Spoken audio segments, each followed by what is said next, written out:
So, hi, myself, Dr. Major Professor Ravi Saroha. I'm a senior consultant plastic and cosmetic surgery. Today, we'll be operating a case of unsightly scarring, which is over there in the right part of the chest and the left medial thigh.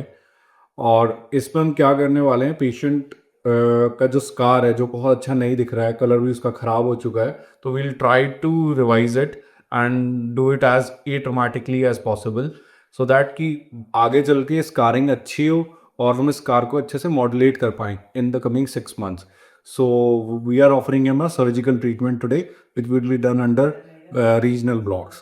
As we have started the procedure, what we have done, we have prepared the parts, and now what we'll be doing, we'll marking the our incision sites, and I'll be infiltrating local anesthesia in it, and after that we'll excise the scar and repair it in under layers. And as I've told you, this repair has to be under all the atraumatic techniques.